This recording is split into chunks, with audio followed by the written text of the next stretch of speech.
Okay, so for example, for C, right? Okay, you will need to interpret the roots. Okay, so I think there will be a double condition in this question. So you need to visualize, right, the graph that is going to be entirely above the x-axis. So for quadratic function, there are two types of graph. So for quadratic function, in this case, right, if k is positive, you will be getting a small function. If k is negative, you will get a set phase function. And we want a function that is entirely above the x-axis.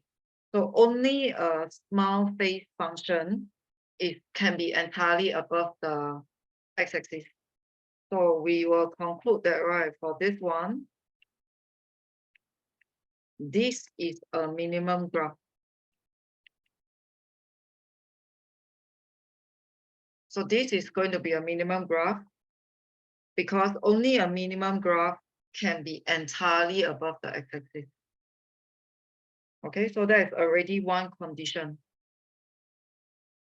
And then another condition is, right, if you got a small graph that's entirely above the x-axis.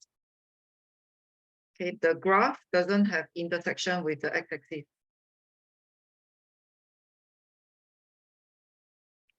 The graph doesn't have any intersection with the x-axis.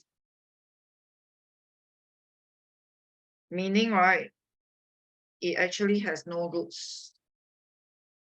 So if let's say you didn't realize that there's actually no root, right, then you couldn't execute the condition. So the condition is actually this condition. So the discriminant is negative. And then I'm going to put in my A, B, C here.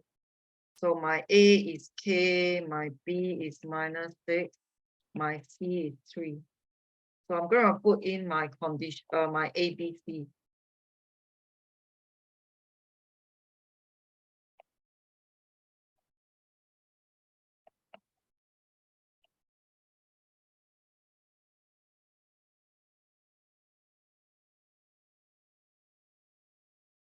So actually, I got two inequality to satisfy.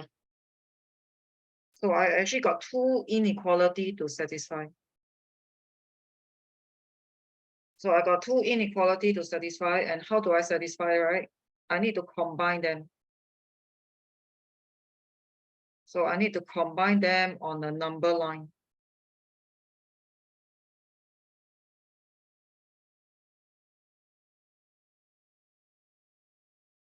So when you try combining them, the final answer is k greater than 3.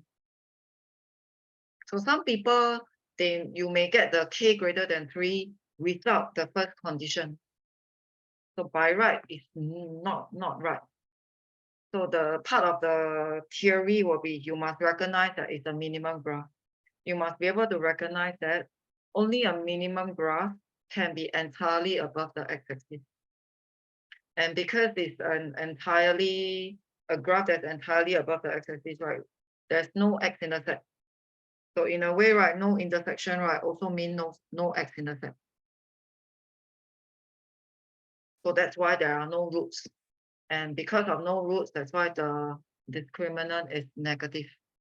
So you got two inequality to match up. So you got to show the two inequality, then you combine them. So the way to combine is to draw draw number line. So the final answer is the double line. So understand that you will have two conditions and how you combine the two conditions.